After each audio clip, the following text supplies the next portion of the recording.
So, I always gotta say so. Why I always gotta say so?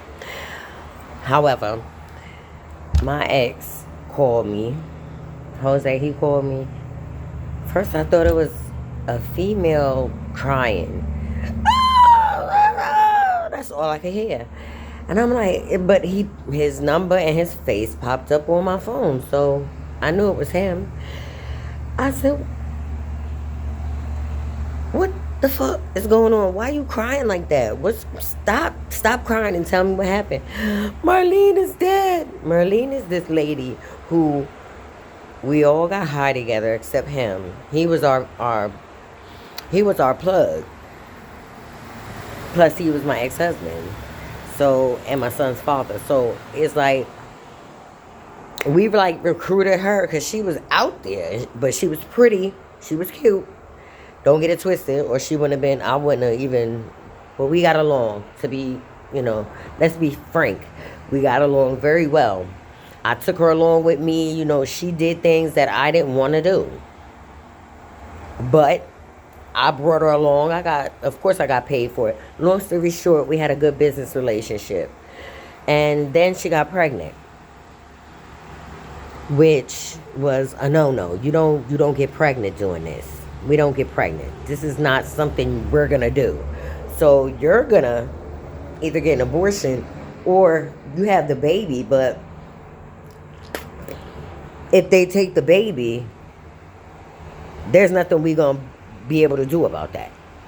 Because none of us are relatives. Long story short, he had to. I don't know what happened. I know he felt her. Because we all did things together. So, and we really did love her. The both of us loved her. So, it was more of a bond than anything, any street shit like that in anyway. But long story short, she died. Somebody killed her because I just saw her. She stole a box of wipes, a big case of wipes, and she took 4 and gave me the whole rest of the box. I gave her $5. She asked me for $1, I gave her 5.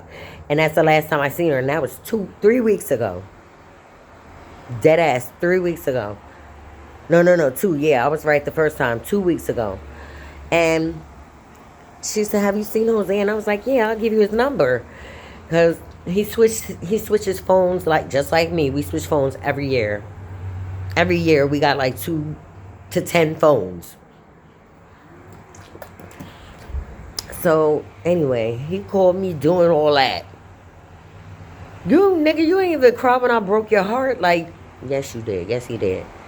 But yo, he went hard. He was like, ah, ah, yeah. And me inside, I was like, nigga, please. Is that what are you going to try to use that to come over and be comforted? Because he do stuff like that too. He be like, I don't feel so right, And sometimes I think he be for real. So I let him come over because I don't want nothing to happen to nobody that I love. I don't. Even if we're not seeing eye to eye on everything, nobody's supposed to. You got to have your own mind.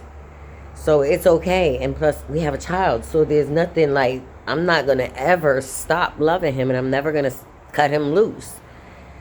I'm not doing that. That's not right. It's not right. It's just not. So anyway, but this time, it just felt a little off to me. It just felt a little rehearsed or performed to me. Because it's like, I know him. And I know how he cries. Because I know how he cried when I broke his heart. That's not funny. Because that's a part of the reason why I got my heart broken. And I got things that karma is real. I married her. I should know. I always say that. That's my wife. Because I'm seeing a whole lot of karma coming back to a whole lot of people. And I mean, I saw it as I was leaving. I saw it as I was making an exit. So I knew it was coming bad, like hard.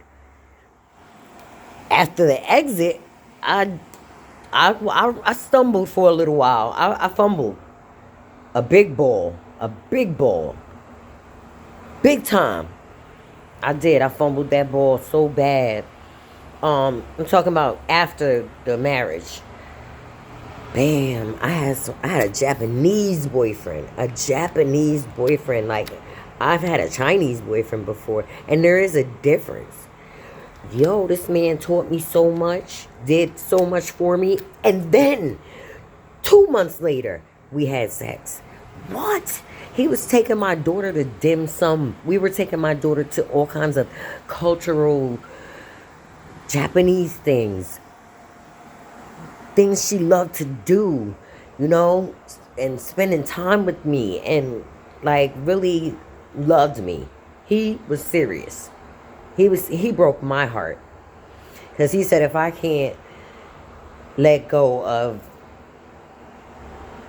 my last marriage, I even took him there to meet my ex-husband when I went to pick up my daughter. And he said, I can see you still love him. I can see the way you sat, the way you looked at him. I could tell that you still loved him.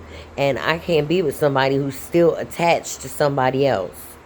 We hadn't even had a divorce yet. So he was a little, he was like, when I'll pay. When is it going to be over? However, I didn't want to let go. I had to let go. For me. I do stuff for me. I wasn't trying to hurt anybody. That wasn't my point. My point was to get out. Like, get the fuck out. I'm good.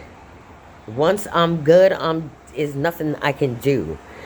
As much as I love you, I swear, there's nothing I can do for the rest of my brain and my body, especially, to attach myself to you again. There's no, like, it won't move. I couldn't even force myself. I couldn't. So, however, but he saw something else. He saw something else. And I believed him. I absolutely did. Because he kind of taught me more about spiritual being, spiritual knowledge. Like, deep. He made me deeper than I ever thought I could be. I was deep. But he made me deeper. He's really a part of my sobriety. I still talk to him. He's still my friend. He's still my favorite. How about that? He's really good.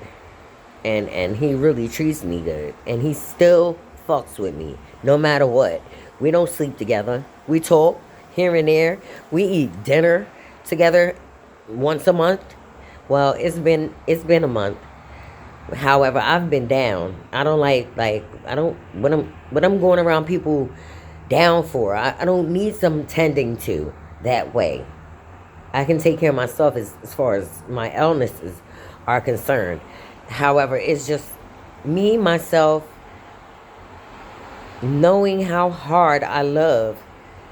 I can't dismiss Jose feeling like that about Merlene. I can't dismiss it, and I can't say, he's just being dramatic. However, I know him. So it's like, it was you either reaching for me to be extra nice. I don't know what it is you want, but you want something from me. Whether it's emotionally, physically, something you want from me. Because you overdid it. Like, he really did. Like, I could hear it. I was like, why you making all that noise like that? What's that? What? Wait a minute. Stop. What is that? Pause. Stop. What is that? But Merlene, man, listen. Let's keep it. You better keep it real with me. You know how I feel. Like, don't do all that. Just tell me what's going on. I don't need all that extra dramatic. I don't need a play. Just tell me what's going on. Damn. That shit was annoying. I just wanted to say that. Like, come on. The fuck out of here. Did I call you when I was homeless?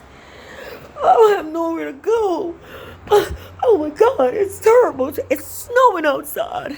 Me and my daughter had a fight. I don't got nowhere to go.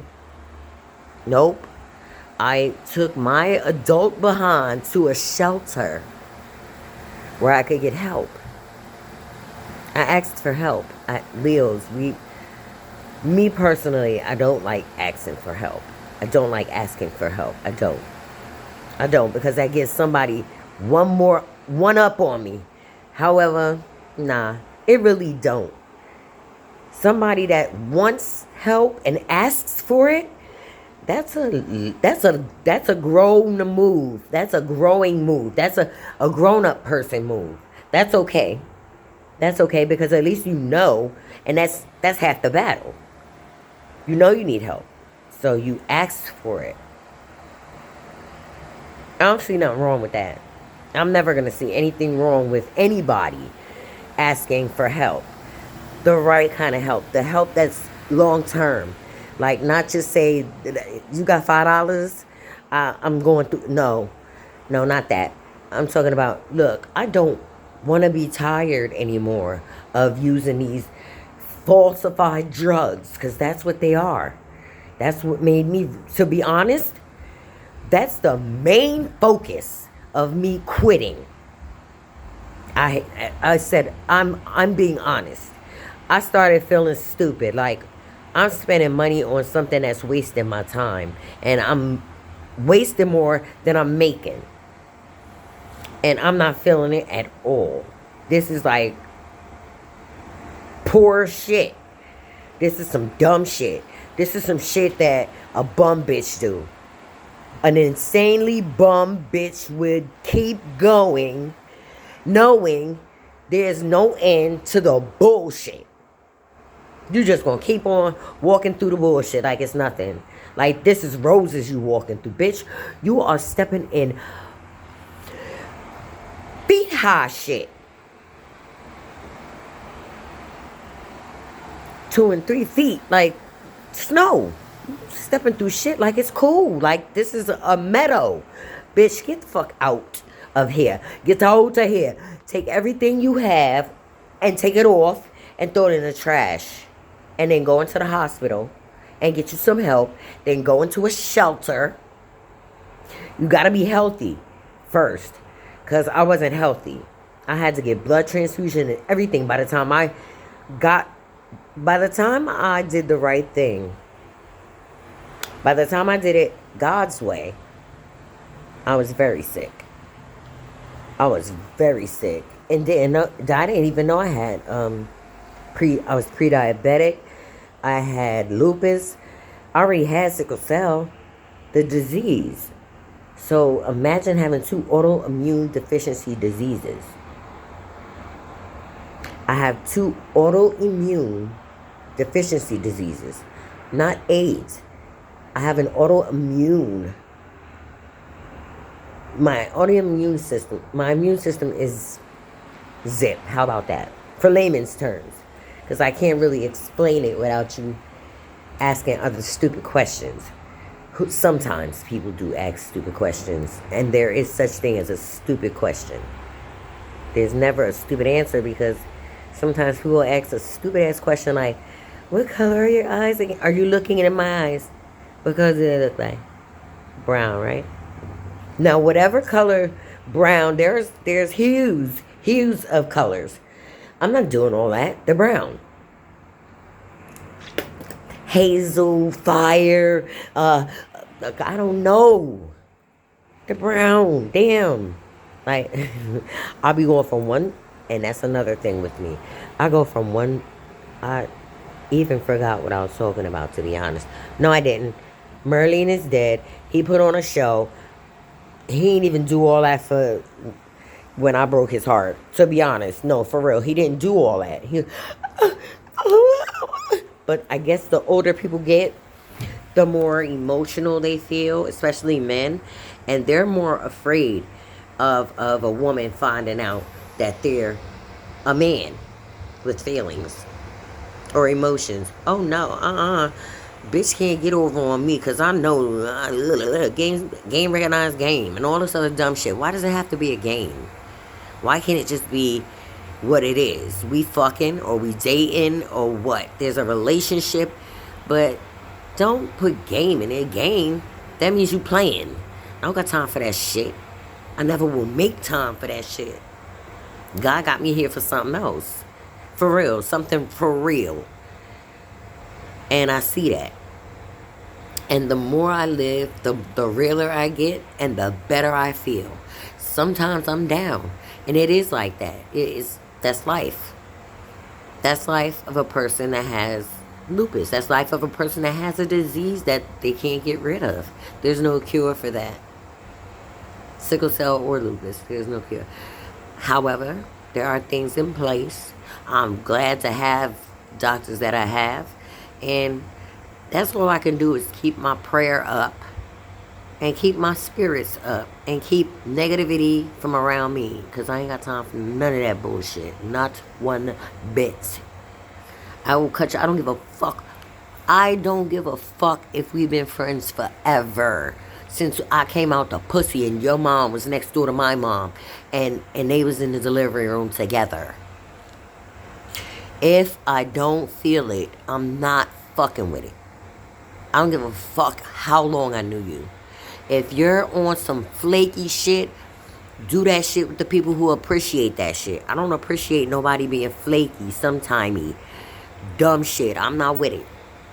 If you gotta be fake with me, don't even fuck with me. Don't. It's okay. Make whatever excuse you gotta make. Make it. Cause don't put me through no nonsense. Cause I'll make you an example. One less bitch I gotta worry about. Man or woman. One less bitch I gotta worry about. I don't play. Not at all.